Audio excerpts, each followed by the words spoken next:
ASMR channel. Today I'm gonna be doing some close whispers of The Raven by Edgar Allan Poe.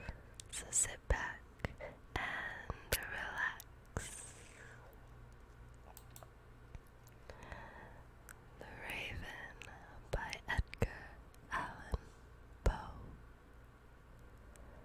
Once upon a midnight dreary, while I pondered, weak and weary, over many a quaint and curious volume of forgotten lore. While I nodded, nearly napping, suddenly there came a tapping, as of someone gently rapping at my chamber door. "'Tis some visitor," I muttered, tapping at my chamber door. "Only this, and nothing more." Distinctly I remember it was in the bleak December, and each separate dying ember wrought its ghost upon the floor. Eagerly I wished the morrow, vainly I had sought to borrow from my books surcease of sorrow, sorrow for the lost Lenore, for the rare and radiant maiden whom the angels name Lenore. Nameless here forevermore. And the silken, sad, uncertain rustling of each purple curtain thrilled me, filled me with fantastic terrors never felt before, so that now, to the still beating of my heart, I stood repeating, "'Tis some visitor entreating entrance at my chamber door. Some late visitor entreating entrance at my chamber door. This it is, and nothing more." Presently my soul grew stronger, hesitating then no longer. "Sir," said I, "or madam, truly your forgiveness I implore. But the fact is I was napping, and so gently you came rapping, and so faintly you came tapping at my chamber door, that I scarce was sure I heard you. Here I opened wide the door. Darkness there, and nothing more." Deep into that darkness peering, long I stood there wondering, fearing, doubting, dreaming dreams no mortal ever dared to dream before. But the silence was unbroken, and the stillness gave no token, and the only word there spoken was the whispered word, "Lenore." This I whispered, and an echo murmured back the word "Lenore." Merely this, and nothing more. Back into the chamber turning, all my soul within me burning, soon again I heard a tapping, somewhat louder than before. "Surely," said I, "surely that is something at my window lattice. Let me see then what thereat is, and this mystery explore. Let my heart be still a moment, and this mystery explore. 'Tis the wind, and nothing more." Open here I flung the shutter, when with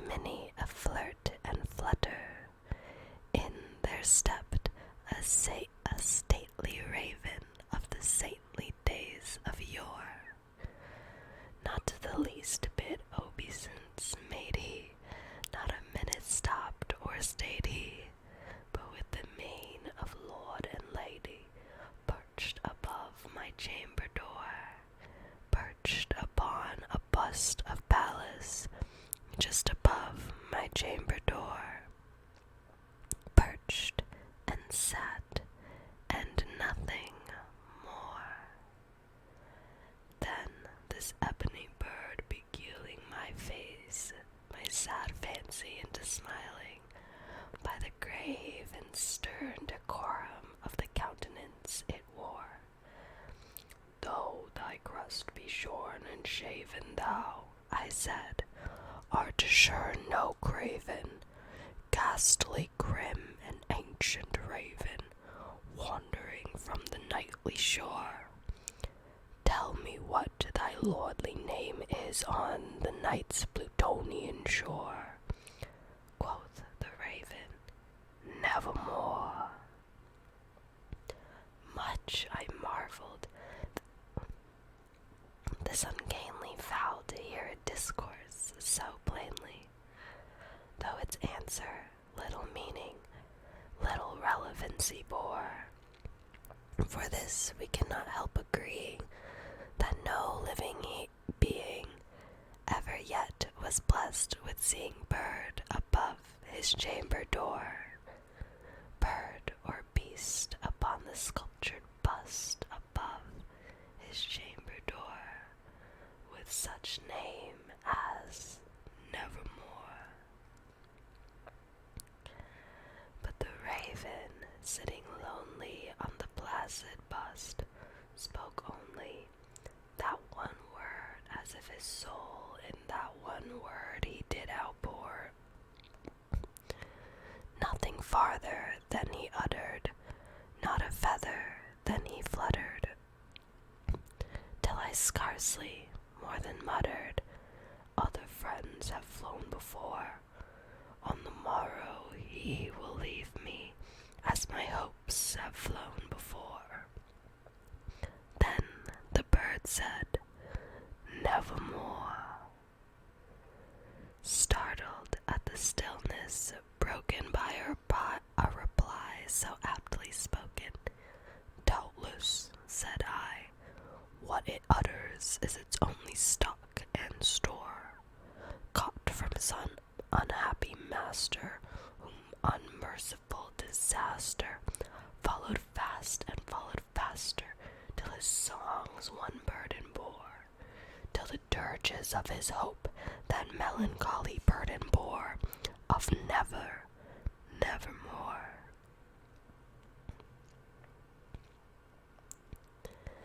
But the raven, still beguiling all my fancy into smiling, straight I wheeled a cushioned seat in front of bird and bust and door. Then upon the velvet sinking, I betook myself to linking fancy unto fancy, thinking what this ominous bird of yore, what this grim, ungainly, ghastly, gaunt, and ominous bird of yore meant in croaking, nevermore. This I sat engaged in guessing, no syllable expressing, to the fowl whose fiery eyes now burned into my bosom's core. This and more I sat divining, with my head at ease reclining, on the cushions of velvet lining, that the lamplight gloated o'er, but whose velvet violet lining, with the lamplight gloating o'er, she shall press, ah, nevermore. Then, methought, the air grew denser, perfumed from an unseen censer, swung by seraphim, whose footfalls tingled on the tufted floor. Wretch, I cried, thy angels he hath sent thee, respite, respite, and nepenthe from thy memories of lore. Quaff, oh quaff this kind, nepenthe, and forget this lost Lenore. Quoth the raven, nevermore. Prophet, said I, thing of evil, prophet still, if bird or devil, whether tempters sent, or whether tempest tossed thee here ashore. Desolate, yet all undaunted, on this desert land enchanted, on this home by horror haunted, tell me truly, I implore, is there balm in Gilead? Tell me, I implore.